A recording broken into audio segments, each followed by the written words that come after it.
Cherokee! Cherokee is pregnant. She's about 140 pounds right now. And even though it's very hot outside, we're still gonna walk her and try to build up her strength. So that way she's got enough strength to have these puppies. It's very important to exercise pregnant dogs so that when they're giving labor, they have the strength to give labor. By Cherokee being 140 pounds, it's a lot of stress on her to walk. It's a lot of stress on her legs. She's basically has an extra 50 pounds on her. But she shouldn't be no more than 90 pounds, 98 pounds, 95, 90 pounds really. But she's 140 pounds right now.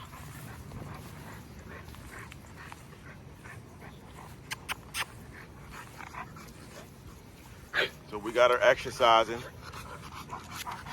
It's a lot of strain on her. We don't want her to go too far or do too much. But you gotta exercise a pregnant dog or she won't have the strength to give the puppies out of her or to raise the puppies. So she's waddling, carrying those nips. Still on guard though. Luckily it's very cool early in the mornings. So that's where we at with it. Checky mama. Plus she's eating and pooing a lot, so we need to get her outside. Get some of this stuff that she's pooing outside. Look, she tried to run, oh Lord. Jackie real hot. But she gotta put that work in.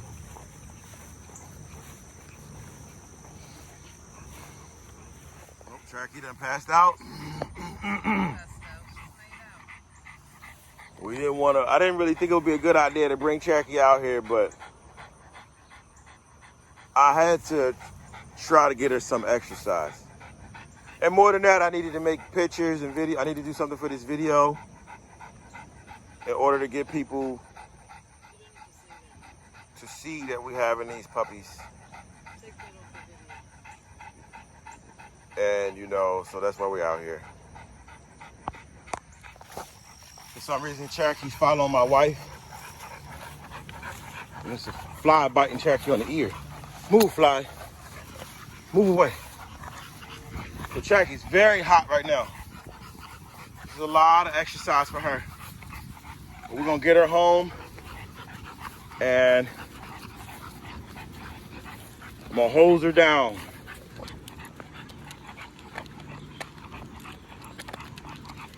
Cherokee's not that tall.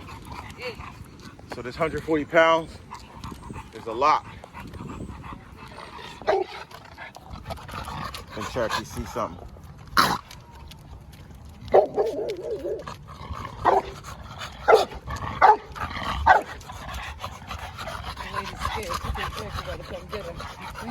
Yeah, everybody be scared when they see Cherokee. Cherokee's warning everyone. My family's coming down the street. Cherokee's warning everybody. My family coming down the street. Get out the way.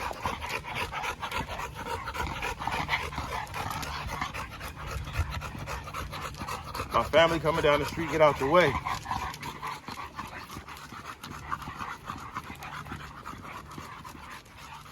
My family's coming. Get out the way. So we back, y'all. And we're gonna hose this big beast off. She's extremely hot. And, you know, she just put all the strength she had into walking. I don't really want to walk her because she's so big. I don't really want to feed her that much because I don't want her to get any bigger. So it's like I can't really feed her. I can't really walk her. What do I do with Cherokee? But what I realized is, like, I did a breeding the other day, and I realized everyone is so overprotective of their dog. They don't want to, oh, she's going to overheat, or you don't want to do anything with your dog that could compromise it. But as humans, we go out every day and compromise. We do jobs that are dangerous. We work in hot conditions. It's hot. You know, we might have to go in a dangerous area and do a job. We work with chemicals. And with that being said is, there's always some risk involved with life. So, you know, you know the dog is not going to be able to have puppies if it doesn't get exercise. But you don't want to overheat the dog. Well, it's like the lesser of two evils. You got to choose the lesser of two evils.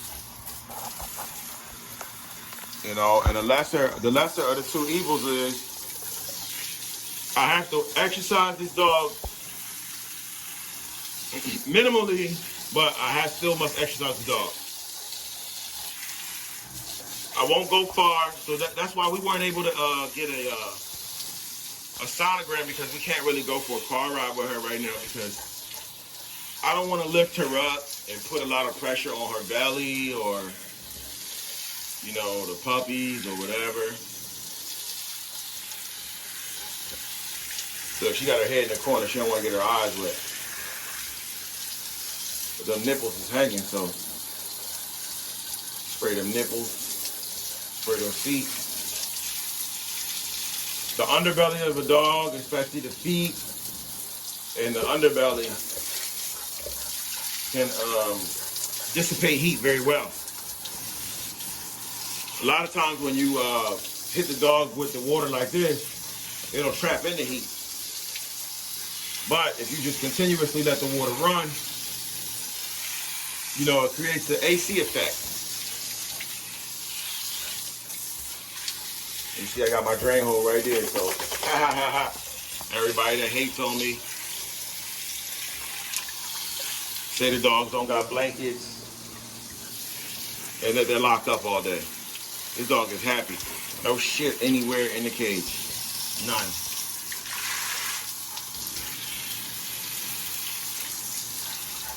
Enough for this dog, room for this dog to move around. If it had this shit over here, it could. But this is in my house, so you know I walk the dog every day. All right, well.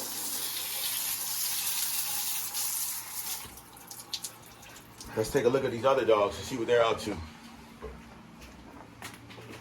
It's the Rottweiler. What you doing, Rottweiler? She needs some breakfast.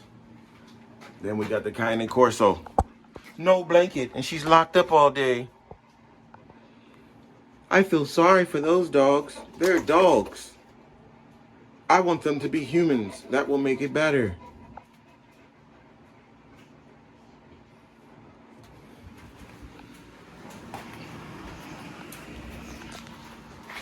Beautiful. So we keep him on a chain and kind of keep him moving around. I realized we don't have to actually put him outside. My wife actually showed me this. So we keep him here so he can, you know, keep his legs moving, keep the circulation in his legs. It's summertime, so we got him kind of light. We're going to let him stay light until the winter. Then we'll try to put some weight on him. Look at Snow. Snow's a beast. Now let's see what we got out here. Merle. Merlin.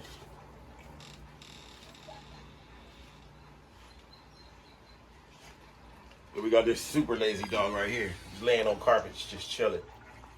I feel sorry for that dog because it's laying around on carpet. I feel very bad, and those poor dogs. Those poor dogs. They don't know that voice. Come on, girl. Come on, girl. Come on, Athena. You've been outside all day. Come on, you going in the cage. It's time for Athena to get locked up. And she got locked up. Come on, she's in heat. Get in there. And I ain't breeding her. Even though she's 80 pounds, get in there. Get in your cage. Get in there. Get in there. She spent the night out running around, and she spent the night out running around. All night. Come on, get in the cage. Those dogs don't have blankets, and I feel bad for them. Get in your cage. Go. Good night. Good night, buddy. Let's go. I feel bad for the dogs, and they're locked up in a cage. And they're on the cold concrete. I feel bad for them. I'm going to go hug a tree. I'm going to go hug a tree.